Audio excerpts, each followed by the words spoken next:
In his second season, what would success look like for Drake Maye? Honestly, a continuation of what we saw last year, but taking a step forward as you've added Mac Hollins, you've added Stephon Diggs. We know that Mike Vrabel is going to get that defense playing at a higher level. I thought that what Drake Maye did in his rookie season was understated and underrated. Poise, composure, athleticism, and a live arm. I expect Drake Maye to take a step ahead. Dominique, let's go to Denver. What does success in year 2 for Bo Nix look like?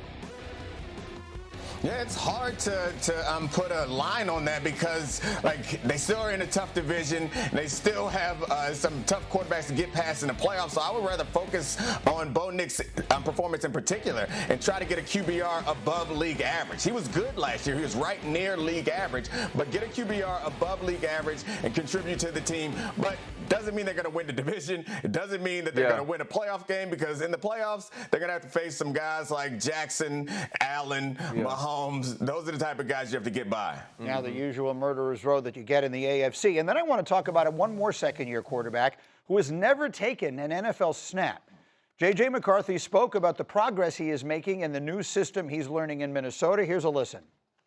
I would sum it up to, just more and more comfortable in this system, just attacking the process of the pre-snap, the cadences, knowing where everyone's at. And, something I really wanted to work on was just those layered balls and being able to find my touch again. And I feel like I made some significant strides with that part of my game. And, at the end of the day, I feel like we're getting, 2% better every single day. And that's all that matters. Well, you love the way he talks. I mean, you like what you hear, but I'll ask you the complicated question. For a team that won 14 games last year, what does success look like for J.J. McCarthy? I won't say that J.J. McCarthy has to win the same amount of games, but they have to have the same level of competition. J.J. McCarthy doesn't get to be viewed in this vacuum of the individuality of his play. You're going to view him based on what we've not only seen Sam Darnold do in Minnesota, but basically every quarterback with a competent level of skill under Kevin O'Connell in Minnesota. And so you go Kirk Cousins, you go to Sam Darnold, and the way that they competed last year, you expect Brian Flores' defense to be extremely good. You know the weapons that he has offensively. J.J. McCarthy has to have this team in competition to win the NFC North. J.J. McCarthy has to have this team with opportunity to be a playoff contender and an NFC Championship contender. And I believe he'll be viewed through wins and losses, unlike some of these other quarterbacks. You asked what it looks like, and that's the kind of thing that you can't answer with words, but you see it and you know it with your eyes. You watch him play, and we will watch him play, and you can see this guy is going to be a big-time quarterback or he's not. And I can tell you the feeling within the organization is he is. That's how they feel about this guy. They feel like he is getting it, he's picking up the offense. You heard J.J. McCarthy himself say he's getting 2% better every day. Well, if he's getting 2% better every day, he should be 100% by the third week of the season, if my math is accurate. That would put him at 100%. And so J.J. McCarthy is tracking right now to be the type of quarterback that they expected. And if we look at that draft class of quarterbacks, I feel like all these guys have a shot, have elevated their teams, have given themselves a chance. Like Jaden Daniels, we already know what he can do. Bo Nix has been fantastic. Drake Maye showing signs. Michael Penix looked like the real deal. We're still waiting on Caleb Williams, but we believe the talent is there, and Ben Johnson's going to elevate. J.J. McCarthy's the only one from that draft class that we didn't see at all last year due to his meniscus injury. But I can tell you that the feeling within the organization is one of supreme confidence. 1983 is the most famous quarterback class of all time, 3 Hall of Famers. Obviously, we're a long way from seeing what this group is, but they do seem to be off to a very good start. How about it, Neek? I mean, life isn't fair, right? So putting expectations on a player who has never played in a game, it may not be fair, but I guess football isn't always fair. Right, yeah, and I think RC made the most salient point about this is that these other guys are being compared to franchises that were desperate for a quarterback, so they're kind of happy to have their quarterbacks, and they know that that first season was good, and they're not expecting championship caliber stuff. That's not what the Vikings were dealing with. That's not what their fans are accustomed to. That's not what their coaches are accustomed to, or the guys on the team are accustomed to. There's a different level of pressure on J.J. McCarthy, especially since even in college, as good as he was, we didn't view that Michigan offense as one that was carried by the greatness of J.J. McCarthy. He was more like a clutch player making the important plays at the important moments. It's really hard to play football in the NFL without a quarterback that all the pressure is going to be on them. So we'll find out how good he is really soon and how he reacts to the adversity. Yeah, I think like this was an either-or situation for the Minnesota Vikings. You had Sam Darnold and the opportunity to sign him after he showed you how well he can play other Kevin O'Connell. If you're in Washington, you're like, oh, I think Jaden Daniels is better than Taylor Heineke. Right. And then if you're in Atlanta, you're like, yeah, we probably got a better guy than Desmond Ridder. Right. And so like you go through all of these things. If you're Drake Maye, you're like, yeah, he's probably better than Mac Jones was. That's not the situation that J.J. McCarthy walks into. There are a lot of similarities, though, to what Mahomes did, right? Sitting out basically the entire first season with a coach that everybody says is unbelievable with quarterbacks. Look at the weapons that Mahomes had, right? He had Kelsey in his prime. He had Tyreek Hill. And J.J. McCarthy has that. And they were drafted right around the same place, right? I think they were both 10 and 9. 10th pick in the draft or whatever. McCarthy, very similar numbers. 10 and 9. It was right around the same thing. Now, again, it sounds ridiculous. So am I comparing him to Patrick Mahomes? Obviously not. But, I mean, there are a lot of the building blocks that seem as though they're similar. I think that's also why there's so much pressure on J.J. McCarthy. You've seen these things take place, and you've seen high-level play from those quarterbacks and those offenses. You look at Bo Nix. He's stepping in right behind Russell Wilson. We know that didn't work out with Sean Payton. Obviously, Jaden Daniels comes with an entirely new regime. That's not what's happening for J.J. McCarthy, and that's why the expectations will be higher, and we all know expectations are the biggest breeding grounds for disappointment. Right. Football tonight, the Hall of Fame game. What will we see? Greeny, it is Thursday, July 31st, and it is game day. There is football tonight in Canton, Ohio, the Hall of Fame game. Don't know how many regulars we'll see, but Trey Lance is starting for the Chargers. He's expected to get the bulk of the reps in the first half. So if you want to see Trey Lance tonight, you want to get a glimpse of Amari and Hampton, perhaps the Chargers' first-round draft pick from North Carolina, then tonight is your opportunity. Meanwhile, in Cincinnati, holdout defensive end Trey Hendrickson is a holdout no longer. He still isn't practicing, but he was in the team's facility on Wednesday, talking with fans, meeting with coaches.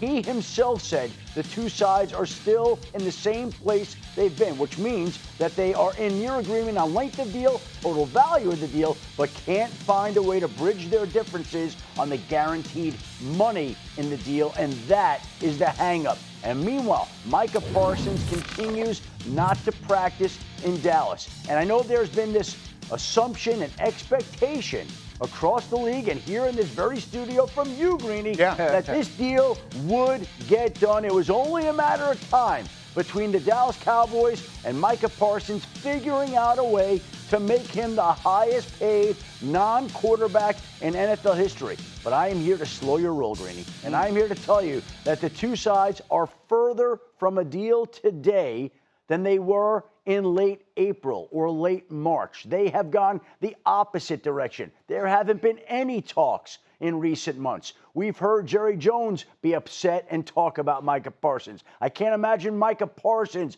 is very happy with the way that the events have transpired, especially with all these other pass rushers being paid. Now, keep this in mind, too.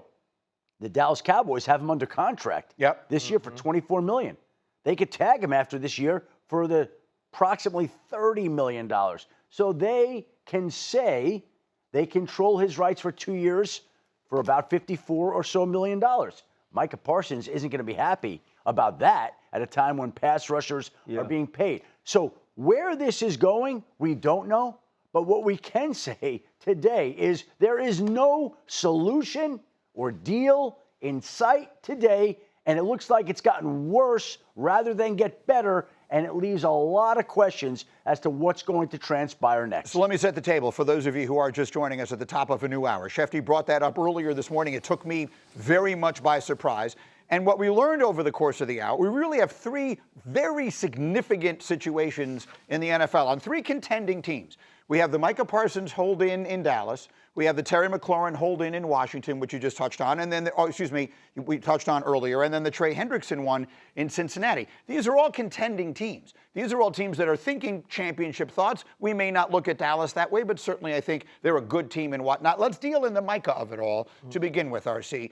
I made my assumptions based on the fact that they got it done with CD last year in this very performative way. They got it done with Dak Prescott on the first Sunday of the NFL season. So I just figured they will get it done. But here is Shefty and you this morning telling me it's not getting closer. No, it's not. It's not even that it's not getting closer. They're not even discussing it getting closer. When you are the player the caliber of Micah Parsons, there should be discussions consistently about when you will be available and when you will be on the field for us. If you're the Philadelphia Eagles, you have to absolutely be loving this because Jerry Jones and the Dallas Cowboys have made the easiest and surest thing of the offseason the biggest possible news by not getting a deal done, by not working towards a deal, and basically having these conversations publicly about the way you feel about Micah Parsons. And if you are a superstar player, and a superstar player in Micah Parsons who has used his own microphone, who has painted his own narrative,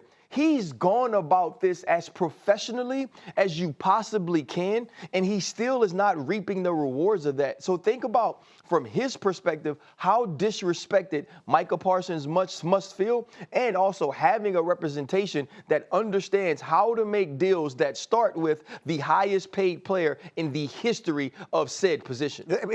Dominic, you said it earlier, and you were right. This is the one that feels like the easiest of them all. They're based upon his production, his age, and everything else. This should be the easiest deal to figure out of them all.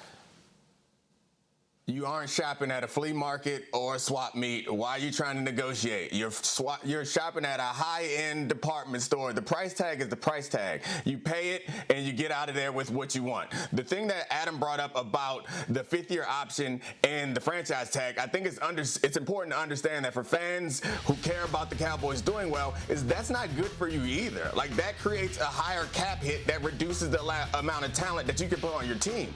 Using the fifth-year option and the franchise tag is not for franchise cornerstones. Like, if you expect this guy to be around, it's for a guy that you're just trying to hold on to because you're making a run and you're willing to take the enormous cap hit. Like, when you sign a guy to a long-term deal, you can amortize the cap hit over an extended period of time, which gives you space to add more talent to be good. That's why Cowboys fans should be upset with this, and that's why Cowboys fans are chanting to pay Micah, because and there's no way to look at this that it seems like it makes sense. And the longer you wait, the price tag is just going to go up. And that's also why Stephen Jones is saying, hey, the crowd wasn't as loud as it was for CeeDee Lamb when they were screaming pay Lamb the year before, because there is such a chasm between both of these sides on getting a contract done. And I agree with Dominique, where it's like, hey, listen, this is not about necessarily negotiating, right? This is about finding the way that we can get the numbers that we know we have to hit and also help our team going forward to add pieces around Micah Parsons